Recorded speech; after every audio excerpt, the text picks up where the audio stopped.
오늘 말씀은 창세기 9장 1절에서 7절 말씀입니다. 지난 시간에 노아의 방주, 그 방주에서 홍수가 그쳐서 내려온 노아 가족들이 노아가 제일 먼저 드린 제사가, 하나님께 드려진 제사가 번제 제사였습니다. 노아가 번제를 드린 후에 하나님께서 응답하십니다. 향기를 맡으시고 다시는 이 물로 사람들을 심판하지 않겠다, 그렇게 다짐하십니다. 그리고 약속을 하시죠. 땅이 있을 동안에는 심음과 거둠과 추위와 더위와 여름과 겨울과 낮과 밤이 쉬지 아니하리라. 이것을 이제 지구의 자전과 지구의 공전이 계속되고 태양계의 질서가 유지됨으로써 심음과 거둠이 작물을 재배하고 그걸 걷어서 그걸 먹고 식물로 먹고 하는 인간에게 생육하고 번성할 수 있는 이 땅의 어떤 자연의 그 섭리를 보장해 주십니다. 그러니까 노아가 이제 땅에 내려와서 경작 생활을 하고 그리고 생육하고 번성하는 생활을 하게 됩니다. 9장에서는 노아 가족들에게 약속을 하십니다. 오늘 우리가 읽었습니다만 9장 1절에 보면 노아와 그 아들들에게 하나님이 복을 주셨다라는 기록이 있습니다. 이 복에 대해서 잠깐 설명을 드리겠습니다. 구약 성경에 나오는 특히 노아가 받은 이 복은 예수님이 초림하셔서 산상수훈에서 말씀하신 그 복과는 조금 다른 개념입니다. 복을 크게 두 가지로, 성경 속에 나타난 복을 두 가지로 이해하시면 됩니다. 구약 성경에 오늘 이 창조한 사람들, 창세기 1장 27절에 창조한 사람들에게 주시는 생육하고 번성하는 복을 똑같이 지금 노아에게도 복을 주고 계십니다. 이 복은 세상 속에서 받는 그냥 보통의 복, 세상에 속한 복이라고 보시면 됩니다. 예수님이 오셔서 심령이 영이 가난한 자는 복이 있나니 천국이 저희 것이무요, 이른바 팔복이라고 그러죠. 이 팔복에 나타난 이 복은 하나님께 속한 복입니다. 하나님과 가장 가까운 거리에서 누리는 복이다. 원문적으로는 직선의 복이다라고 얘기를 합니다. 바라크라고 하는 복은 오늘 그 노아가 받은 복이죠. 이 세상의 복, 하나님의 섭리에 순응만 하면은 받을 수 있는 세상적 복입니다. 생육하고 번성하는 복이죠. 그리고 예수님이 하신 말씀은 우리가 하나님 안에 거하는, 예수님 안에, 성령 안에 거하는 복을 말합니다. 그것이 이스라엘 말로는, 히브리 언어는 아시리의 복이다. 그러니까 바라크의 복, 노아가 받은 바라크의 복과 우리 신약 시대의 성도들이 받고 있는 아시리의 복은 좀 구별됩니다. 물론 구약에도 이 아시리의 복에 대해서 말씀이 나옵니다. 시편 1편에 나오는 복 있는 사람은 그렇게 나오죠. 시편 1편 여러분들 거의 다 외시지 않습니까? 악인의 꾀를 따르지 않으냐며, 이런 거기에 나오는 복 있는 사람, 그 복이 바로 아시리의 복입니다. 특별한 복이죠. 이런 세상에서 받는 그런 복이 아니라 하나님과 가장 가까이 하는 사람이 누리는 복입니다. 그러니까 시편 1편에 등장하는 복 있는 사람이 누구냐? 그 사람이 바로 구약 성경의 그림자로 우리에게 보여주시는 장차 오실, 그 당시에 보면 장차 오실 예수님을 지칭하는 겁니다. 예수님 외에는 그런 복 있는 사람이 없죠. 또 그 시편 1편에 등장하는 모든 내용을 보면은 그것을 이룰 사람은 예수님밖에 없습니다. 그래서 이 구약 성경에서 복 두 가지로 나온다는 것을 먼저 여러분들 기억하시기 바랍니다. 노아와 그 아들들에게 복을 주시며 그들에게 이르시되 생육하고 번성하여 땅에 충만하라. 오늘 우리가 9장 1절에서 7절까지 말씀을 가지고 은혜를 나누고 있습니다만 7절에 다시 이 말씀이 나옵니다. 너희는 생육하고 번성하여 하며 땅에 가득하여 그 중에서 번성하라 하셨더라. 두 번 나오죠. 처음에 창세기 1장 26절에 하나님이 이렇게 스스로 생각을 하십니다. 계획을 가지십니다. 그게 뭡니까? 기억하십니까? 창세기 1장 26절에 한번 찾아보시기 바랍니다. 얼마 멀리 안 있으니까 제가 읽어드릴게요. 하나님이 이르시되 우리의 형상을 따라 우리의 모양대로 우리가 사람을 만들고 그들로 바다의 물고기와 하늘의 새와 가축과 온 땅에 기는 모든 것을 다스리게 하자 하시고 1장 26절에 우리의 형상을 따라 우리의 모양대로 우리가 사람을 만들고 라고 계획을 세우십니다. 그런데 27절에 형상대로만 사람을 창조하시죠. 그리고 이 창세기 2장 7절에 가서야 아담을 흙으로 빚으시고 그 속에 하나님의 영, 하나님의 모양을 넣어서 우리의 조상을 만드십니다. 그렇기 때문에 창세기 1장 26절에 계획하신 것이 실행되는 것은 아담이 만들어졌을 때입니다. 창조한 사람과 만든 사람이 우리가 구별하도록 우리 반드시 구별해야 한다는 것을 말씀드린 바가 있습니다. 그런데 창세기 1장 26절에 보면 우리가 우리의 형상을 따라 우리의 모양대로 사람을 만들고 그리고 그들로 바다의 물고기와 하늘의 새와 가축과 온 땅에 기는 모든 것을 다스리게 하자 하시고 했습니다. 그들이 나옵니다. 그들 형상과 모양대로 지음받은 아담은 한 사람이었습니다. 근데 그들로 다스리게 하자. 그러면 아담과 하와를 지칭한 것일까? 그렇게 볼 수도 있지만 오늘 말씀을 보면 노아와 그 가족들 그들에게 이 복을 주시면서 지금 공중에 그들에게 이르시되 생육하고 번성하여 땅에 충만하라. 땅에 충만하라. 번성하라. 그런 말씀을 하시잖아요. 그러니까 이 창세기 1장 26절에 하나님께서 하신 말씀 가운데 그들로 그것을 하게 하자 하는 것은 실질적으로 이루어지는 것은 노아 홍수 후에 살아남은 노아 가족들을 지칭하는 것이다. 그렇게 말씀드릴 수가 있습니다. 그러니까 9장에 와서야 창세기 1장 26절에 계획하셨던 그들에게 생육하고 번성하는 복을 주시는 겁니다. 그리고 모든 생육하고 번성하는 복과 땅에 충만하는 하라고 하는 복을 주시는 겁니다.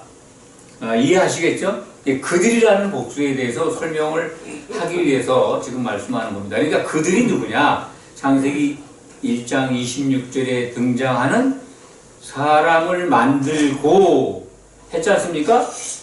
하나의 사람, 아담을 만듭니다. 근데 아직 이 1장 26절에서는 만들어지지 않았죠. 2장 7절에 와서야 아담이 빚어지잖아요. 그들로 바로 아담의 후손인 노아의 가족들이 그 생육하고 번성하고 땅에 충만하는 복을 받습니다. 창조된 사람에게는 바로 창조한 그 사람들에게는 바로 생육하고 번성하는 복을 창세기 1장에서는 부여하고 있다는 것을 우리는 발견하게 됩니다. 복에 대한 설명 좀 더 자세하게 나중에 설명드릴 때가 있을 거라고 생각을 합니다. 그리고 이제 노아 그 가족들에게 그동안 식물로 먹는 먹거리로 허락하지 않았던 가축과 공중의 새와 그리고 모든 바다의 물고기들을 사한동물이죠. 사한동물을 채소와 같이 먹을거리로 주십니다. 이제 와서야 아담의 후손들이 사한동물을 먹을 수 있는 하나님의 합법적인 허락이 주어집니다. 그 전에 가인의 후손 가운데 가축 치는 자의 조상이 됐다는 걸 여러분들 기억하실 겁니다. 창세기 4장에 나옵니다. 그때 이미 이 가인의 후손들, 네피림이 태어나고 그럴 때 그들은 이미 가축을 키웠다는 것은 고기를 먹고 있었다. 하나님의 계명과는 다르게 하는 것을 우리는 생각할 수가 있습니다. 이제 9장에 와서 홍수 후에 그들이 다 없어진 다음에 노아의 가족들에게 산동물이 식물로 허락된다. 그런데 우리가 이제 기억해야 될 것은 4절에 그러나 고기를 그 생명되는 핏째 먹지 말라고 하신 하나님의 말씀을 기억해야 합니다. 왜 그러냐면 피 속에 생명이 있다는 거예요. 피가 바로 생명이라는 겁니다. 여기서 생명이라는 단어는 우리가 뭐 좀 익숙하진 않죠. 우리말 언어 속에는 영과 혼이 구별되어 있지 않습니다. 같이 인식이 되어 있기 때문에 영혼이라고 그러죠. 그런데 이 원전 속에 담겨있는 말의 뜻은 이 생명이라는 게 혼을 얘기합니다. 쉽게 말씀드리면 신약 성경적으로 얘기하면 자아죠. 우리 모든 생각 덩어리 자아입니다. 그래서 예수님은 너희가 내 생명을 미워해라 그러죠. 미워하지 않으면 잃을 것이고 그렇죠. 예. 내 목숨을 미워하면 얻을 것이고 사랑하면 잃을 것이다. 그럴 때 목숨이 바로 그 자아입니다. 혼입니다. 피 속에 피 안에 우리의 생명인 혼이 담겨 있는 것을 알 수가 있습니다. 5절 보면은 내가 반드시 너희의 피 곧 너희 생명의 피를 찾으리니 피 안에 있는 혼을 찾으리니 짐승이면 그 짐승에게서 그 짐승의 손에서 사람이나 요 번역이 좀 이상하죠? 그래서 이 번역을 원전대로 말씀을 드리면 사람이면 짐승이면 그 짐승의 손에서 사람이면 그 사람의 형제인 한 남자에게서 남자의 손에서 그의 혼을 찾으리라. 이게 원전대로 풀어서 말씀을 드리면 그렇습니다. 짐승은 그 짐승에게서 사람이면 그 사람의 형제된 한 남자의 손에서 찾겠다 하는 것입니다. 이 부분이 오늘 말씀의 핵심입니다.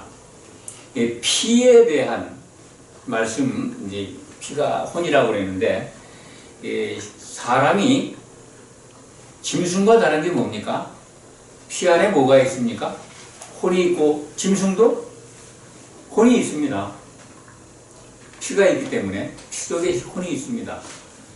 그런데 아담 이후에 아담부터 아담에게 하나님의 영을 넣어주셨습니다.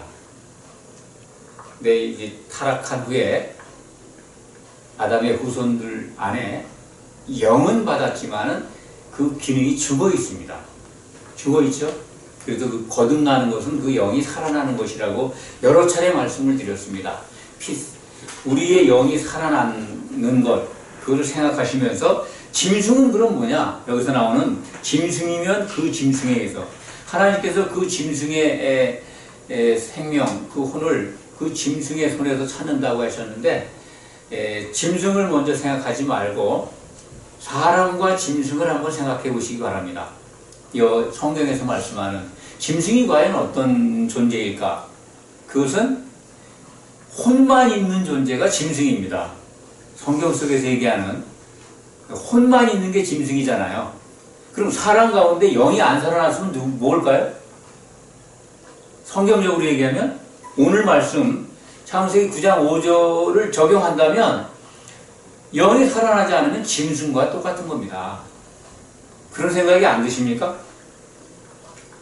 그래서 짐승이면 그 짐승의 손에서 그 생명을 찾겠다는 거예요. 이 죄값을 찾는 거죠. 사람이라면. 사람은 다 죄를 짓고 태어납니다. 죄를 가지고 있고 하나님의 관역에서 피해갈 수가 없습니다.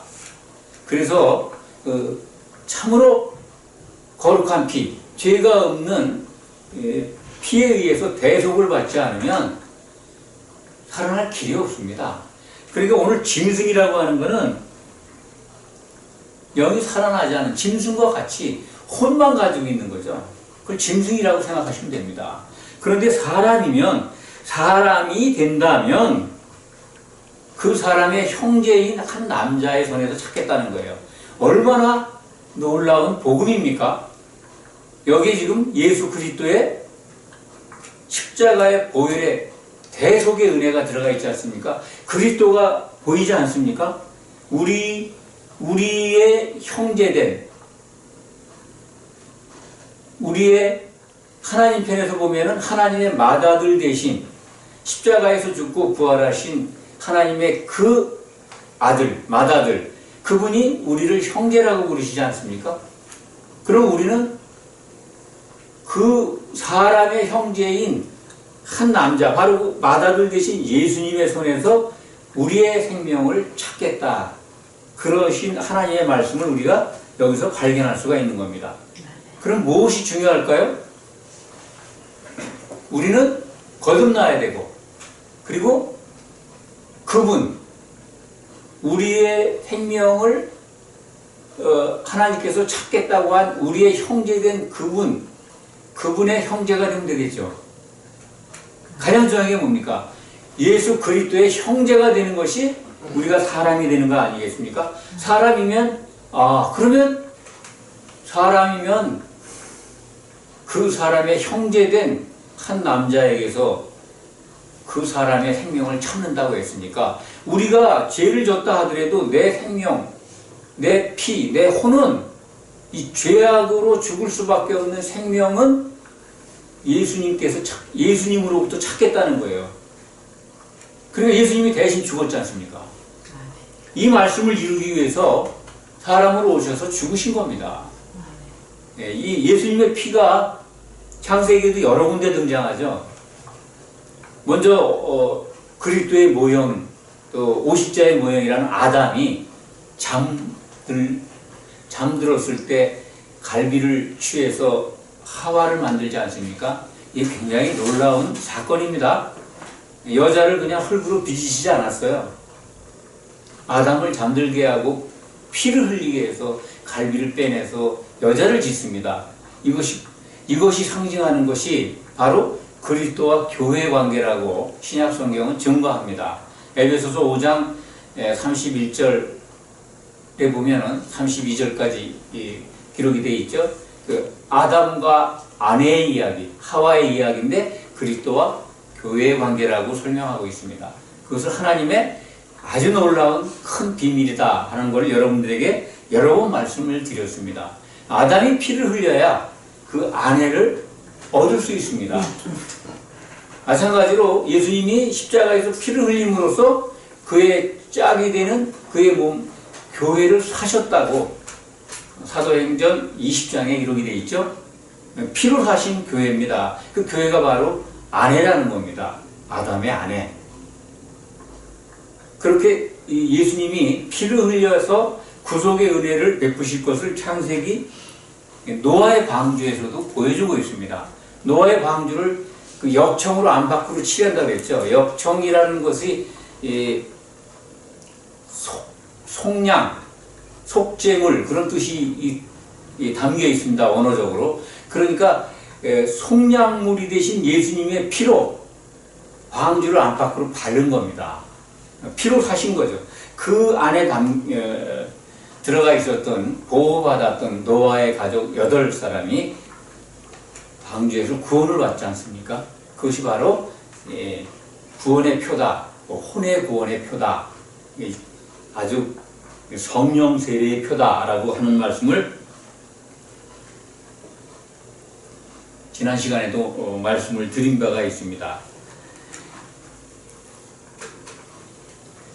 또 이제 창세기 말고 구약성경 출애굽기에 나오는 예수님의 그 대속의 피, 그 피가 우리를 죽음에서 건져주신다 하는 그 사례는 너무나 많이 있습니다만, 가장 대표적인 게 6월절 날 어린 양을 잡아서 그 피를 문설주에 바른 이스라엘 백성들의 가족들은 그 죽음의 어떤 사자로부터 보호를 받죠. 장자를 다 치십니다.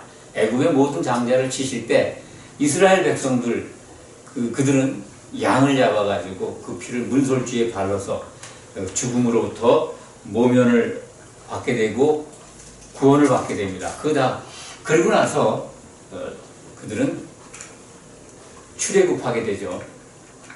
그것이 바로 6월절 어린 양으로 오신 예수님, 우리를 대신해서 자신의 피를 흘리심으로써 우리의 생명을 대신 지불하신, 우리의 죄값을 대신 지불하신 예수님, 그것을 우리는 구약 성경을 통해서 너무나 많이 발견할 수 있습니다. 그 실체가 이 땅에 오셔서 예수님은 사람으로 오셔서 십자가에서 못 박히고 피를 흘리고 죽고 하나님께 의로우셔서 죄가 없으셔서 부활 승천하신 것입니다. 그런데 그 십자가에서 죽고 부활하신 예수님을 바라보는 자들이 영의 거듭남뿐만 아니라 이제 성령 충만한 은혜를 받음으로써 혼의 구원에까지 이르는, 그래서 피값을 그 형제의 손에서 찾겠다고 하신 하나님의 말씀대로 우리가 그것을 십자가에서 죽고 부활하신 예수님, 그리고 다시 오실 예수님, 그 모든 예수님의 일정을 믿고 바라본다면 우리는 반드시 그 혼의 구원을 이루어서 하나님이 기뻐하시는 혼인잔치에까지 들어갈 수가 있는 겁니다. 그것을 오늘 말씀이 보여주고 있는 겁니다. 그 생명을, 사람의 생명을 그 예수 그리스도, 그 어린 양 되신 예수님의 피를 통해서 받겠다 하는 것이 오늘 선포되고 있는 겁니다. 그러니까 창세기 9장 5절의 말씀이 얼마나 우리를 감동케 하고, 그리고 우리의 믿음이 더 정말 예수 그리스도만을 바라보고 그분의 형제가 되어야 된다는 것을 깨우침 받습니다. 우리가 할 일이 뭡니까? 우리가 할 일은 예수님이 하나님의 그 아들, 맏아들이 되셨는데 그분의 형제가 되면 되는 겁니다. 형제 되는 길을 우리에게 일러주셨죠. 어떻게 해야 되는지 형제가 된다고 생각하십니까? 십자가에서 매달린, 먼저 이제 그 영의 구원, 거듭남에 대해서 말씀을 드리겠습니다. 예수님이 요한복음 3장에서 밤에 자신을 찾아온 니고데모에게 거듭나는 걸 설명을 하잖아요. 전에도 뭐 설명을 드렸습니다만 이 거듭남이 영과 물로 나지 아니하면 하나님 나라를 올 수도 없고 들어갈 수도 없다. 거듭나야 된다. 그러니까 니고데모가 뭐라고 그럽니까? 모태에 들어갔다가 어떻게 두 번째 납니까? 할 때 그 거듭남, 두 번 태어나야 된다는 걸 이해를 잘못한 거죠. 첫 번째는 우리가 물과 영으로, 물로 태어나야죠. 물로 태어나는 거 아니겠습니까? 이 육체를 어떤 의미에서는 이제 물로 구성되어 있죠. 그리고 어머니 뱃속에는 그 양수라고 하는 물속에 있습니다. 물속에서 나오는 거죠. 물로 태어나고, 그리고 두 번째 태어나는 거, 거듭나는 거, 그것은 죽어있는, 아담 이후로 죽어있는 그 영이 살아나는 겁니다. 그 살아나는 방법에 대해서 예수님이 말씀을 하셨어요. 그 영의 구원을 말씀드립니다. 거듭나는 거죠. 모세가 광야에서 장대, 놋뱀을 장대에 매달아 든 것 같이 인자도 들려야 한다. 그 거듭남을 위해서 내가 십자가에 매달려야 된다. 나무에 매달려야 된다라는 것을 말씀하십니다. 모세가 놋뱀을 만들어서 장대에 매달린 그 사건은 뱀에 물려서 이스라엘 백성들이 죽어가고 있었죠. 그런데 그 놋뱀을 만들어 매달은 걸 보면 다 살아난다고 하나님이, 여호와 하나님이 말씀하시니까 그대로 했습니다. 그래서 그걸 바라본 자들은 다 살아났습니다. 예수님도 마찬가지로 내가 십자가에 매달린 그 노뱀이 되시는 거죠. 예수님이 십자가에 매달린 거는 노뱀이라는 걸 또 설명을 드릴까요? 노뱀은 노시 구리와 아연의 합금이라고 그러죠. 구리는 붉은색이고 아연은 하얀색입니다. 붉은색은 사람을 상징합니다. 그런데 하얀색은 하나님의 색입니다. 하나님의 색. 그러니까 사람이면서 하나님이신 그분이 장대에 매달려야 되는 거예요. 하나님이신데 모든 걸 내려놓고 사람으로 오셨습니다. 그분이 장대에 매달린 걸 바라보는 거. 아, 저분이 하나님의 바로 그 아들. 그리고 우리를 그의 피로 대속하실 분이야. 약속된 우리의 형제야. 그분에게서 내 생명의 죄값, 내 혼을 찾으시겠대. 혼을 찾는다는 것은 죄값을 받는다는 거죠. 우리가 그분 안에서 우리가 구속의 은혜로 살림을 받는다는 거죠. 구원받는다는 겁니다. 그분이야 하고 그분을 바라볼 때 영이 살아나는 겁니다. 거듭남의 예를 갖다가 요한복음 3장에서는 그렇게 설명을 해 주셨습니다. 이것을 혼돈하지 않으면 됩니다. 왜 다시 이 거듭남에 대해서 말씀을 드리냐면요. 굉장히 영의 거듭남이라고 하니까 너무 불편해 하는 거예요. 우리의 성품 기질이 바뀌어가지고 아주 새 사람이 돼가지고 아주 그냥 딴 사람으로 변하는 거, 그걸 거듭남이라고 하는데 그 거듭남의 어떤 그 시작과 마무리가 어디까지일까요? 언제 거듭남이 끝나는 겁니까? 끊임없이 매일매일 거듭나야 되는 거 아니에요? 그렇지 않습니다. 거듭남은 2번 난다는 거예요. 육으로 나고 영이 살아나고, 영이 살아난 자들이 이제 그리스도를 바라봄으로 모여서 교회를 이룰 때, 두세 사람이 모일 때 예수님은 성령의 충만한 역사로 우리와 함께 하시는 겁니다. 그것이 성령이 충만한 교회에 모여서 예수님 안에 있을 때, 성령 안에 있을 때 우리는 혼의 구원을 이루게 되는 거고, 그러한 성도들이 모인 완성체, 모든 교회에 모인 성도들이 다 한 몸을 이루는 것, 그것이 바로 완성된 교회고, 장차 우리가 바라볼 새 예루살렘이 되는 겁니다. 그리고 영의 거듭남, 혼의 거듭남, 이것을 여러 번 설명을 드렸습니다만 보편적으로 교회에서 이렇게 가르치지 않기 때문에 좀 불편한 분들도 많고 납득이 안 되는 부분도 많고 처음 듣는 얘기라고 해서 또 의심하는 분들도 많습니다. 어떤 분 설교를 보니까요, 혼의 거듭남이라는 제목으로 설교하신 분의 이 영상도 본 적이 있습니다. 맞을까요? 지금 여러분도 설명을 들었지 않습니까? 혼의 거듭남. 거듭남은 혼이 거듭나는 건 아닙니다. 우리 자아가 부인되는 거지, 거듭나는 거는요, 거듭난다는 그 의미는요, 하나님이 아담에게 넣어주신 그 영이 죽어있는데, 죽은 상태에서 나오는데 그것이 살아나는 겁니다. 그것을 신약 성경은 하나님의 은혜로 거듭났다고 그래요. 베드로 사도가 그걸 증거했습니다. 너희가 거듭난 것은 썩어질 씨로 된 것이 아니라 하나님의 은혜로 된 것이다. 거듭나는 걸 성령으로 거듭난다라고 그동안 우리는 우리말 번역이 그렇게 되어 있습니다. 그렇기 때문에 오해를 해왔는데, 분명히 말씀드리지만은 거듭나는 걸 말씀할 때 예수님은 성령에 대해서 제자들한테 말씀하지 않았습니다. 요한복음 3장의 얘기입니다. 거듭나야 된다. 거기 물과 성령으로 나지 아니하면 이렇게 기록이 돼 있어서 성령이 있어야 거듭나는 것이다라고 얘기하는데, 성령에 관한 예수님의 요한복음에서의 말씀은 요한복음 7장에 가서에 나옵니다. 성령을 설명하면서 아직 누구에게도 예수님이 영광을 받기 전이라 누구에게도 성령 내리신 적이 없다. 장차 받을 성령이다 라고 기록이 되어 있습니다.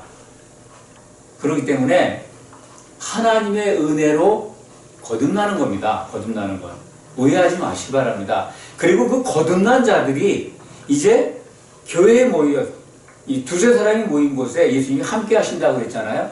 성령의 그 교회를 이룬 성도들에게 임하는 겁니다. 그래서 충만하게 우리가 성령 안에 있을 때, 다른 말로 그리스도 안에서 한 몸을 이룰 때 교회로 세워진 겁니다. 그러니까 우리는 신약 성경이 말씀하는 것, 그것을 주목해서 구약 성경만 가지고는 이해가 안 되는 부분이 신약 성경에 가면 다 풀어지게 되어 있습니다. 그래서 제가 여러분들에게 말씀드리는 거 오해하지 마시기 바랍니다. 이해가 안 가는 부분이 있다면, 납득이 안 간다면 개인적으로 질문하셔도 좋고, 또 뭐 기회가 있을 때 만나도 좋습니다. 얼마든지 설명을 해드리겠습니다. 오늘 말씀 계속 이어가겠습니다. 다른 사람의 피를 흘리면 그 사람의 피도 흘릴 것이니 이는 하나님이 자기 형상대로 사람을 지으셨습니다. 이 형상이라는 단어는 여러분들이 이제 구별하실 겁니다. 형상이 그냥 일반적으로 우리는 성경을 배울 때 이미지다. 그러면 추상적인 것 아니에요? 형상, 이미지인데 사실은 히브리 말로 보면 이게 외모입니다. 외모, 육체입니다. 하나님의 육체대로, 피가 있는 육체대로 지었다는 겁니다. 여기 그것이 증명하는 게, 다른 사람의 피를 흘리면 그 사람의 피도 흘릴 것이니 이는 하나님이 자기 형상대로 사람을 지으셨다는 거예요. 하나님의 피가, 하나님이 주신 우리 육체 안에 피가 있잖아요. 그걸 흘리게 하면은 하나님이 주신 생명을 흘렸기 때문에 그도 피를 흘려야 된다. 죽어야 된다는 거죠. 그 얘기를 하는 겁니다. 그 모양이 뭐냐? 바로 모양은 내적 본질이라고 그랬죠. 영이라고 그랬죠. 영. 예. 창세기에서 나오는 하나님의 형상, 그는 육체다. 하나님의 모양, 그것은 영이다. 이렇게 확실하게 구별하시면 모든 창세기의 그 형상과 모양을 혼돈 없이 이해하실 겁니다. 그리고 그것을 신약 성경 끝에까지 가도록 그 분별을 가지고 본다면 성경이 전혀 어렵지가 않습니다. 창세기에 기록되어 있는 많은 말씀들이, 그 계획하신 것들이 성경의 마지막 계시록에 가면 아주 선명하게 이루어집니다. 그래서 그것을 통해서 틀림없는 거구나. 그래서 신약과 구약이 모두 중요하고, 특히 그리스도에 관한 모든 구약도 그리스도를 증거한 책입니다만, 그리스도의 실물, 실체를 증거한 책이 신약이기 때문에 신약 성경이, 여러분들 예수를 믿는 우리 성도들은 신약 성경은 교과서라고 보시면 됩니다. 구약 성경은 참고서로 생각하셔도 됩니다. 그래야 오해가 없고 틀림이 없습니다. 오늘 이 말씀하신 대로 모든 것이 이루어지지 않습니까? 사람이 이름, 영이 거듭나 있는 사람이라면, 사람이 된다면 그 피를 그 형제의 손에서 찾겠다. 예수님께로부터 찾겠다는 거예요. 우리의 생명을. 예수님이 우리의 죄값을 대신 지불해 주셨죠. 그러니까 우리는 하나님 앞에 살아날 수가 있는 겁니다. 우리가 죄값을 안 치르고 하나님께 갈 수가 없습니다. 왜? 하나님은 죄를 너무나 싫어하세요. 죄하고는 아무 상관이 없는 분입니다. 죄가 있다면 어떻게 됩니까? 하나님과 결별하게 됩니다. 그래서 마지막 백보자 심판 때에서 어떻게 됩니까? 그 죄사함이 이루어지지 않는 모든 사람은 다 불못에, 영원히 하나님과 헤어져야 되는 불못에 던져집니다.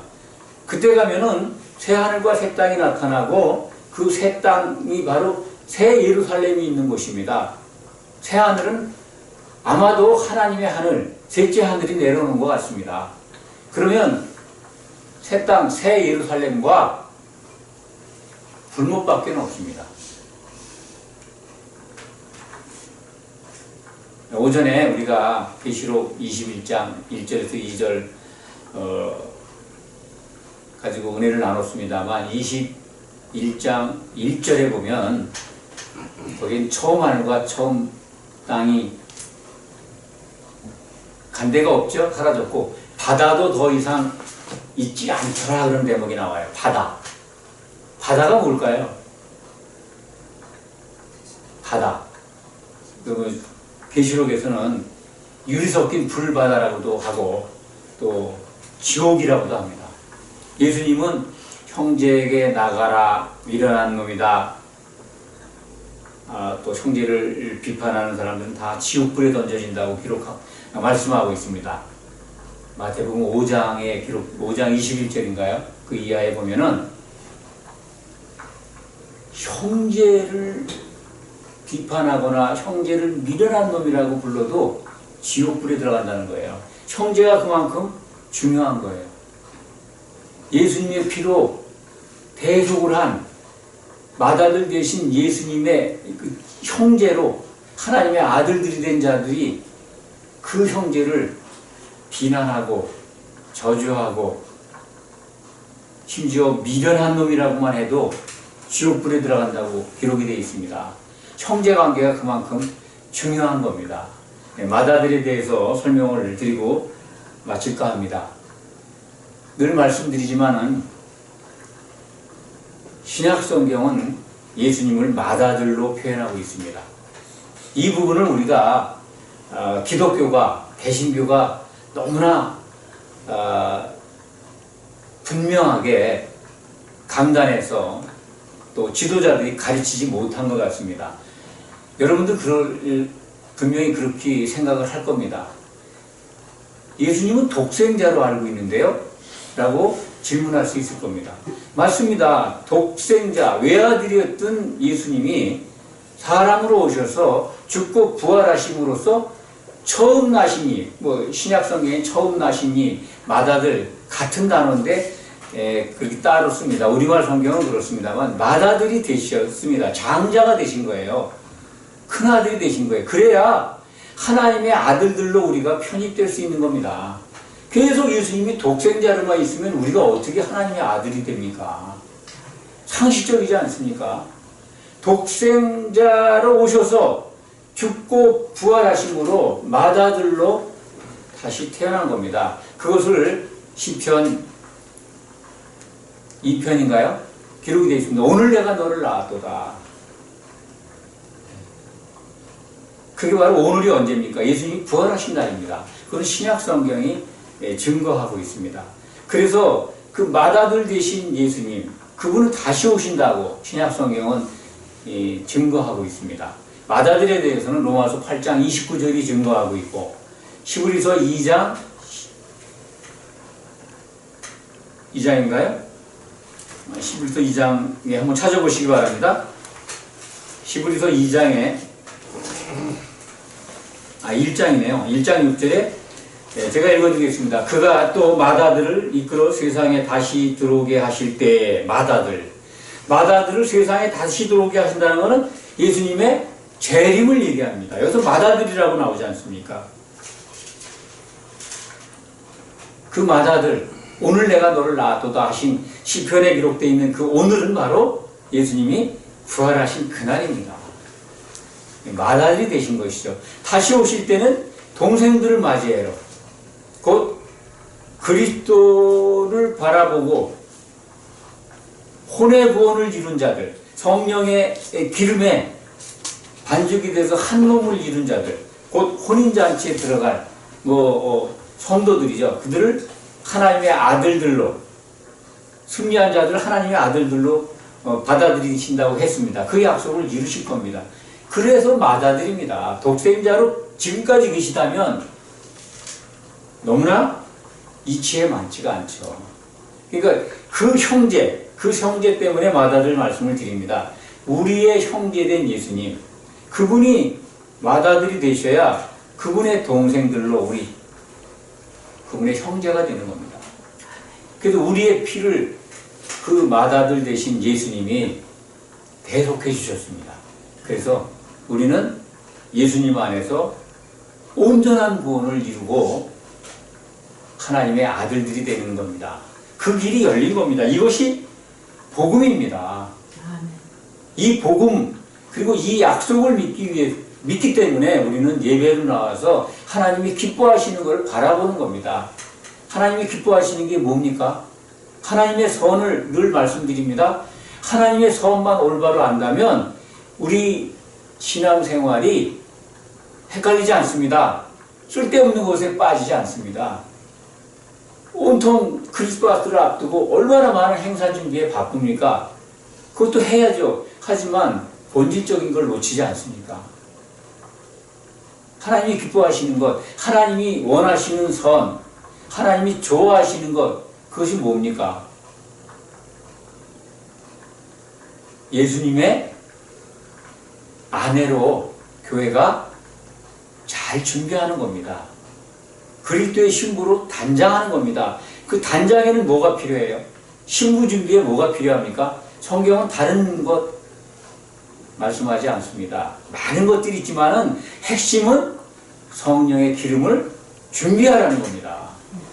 우리가 이렇게 예수님의 이름으로 모이면 우리 생각이 아니라 그리스도의 생각으로 각자의 자아를 부인하고 자기를 부인하고 자기 십자가를 진 성도들에게 성령의 충만한 역사로 우리를 이기게 한다는 것입니다.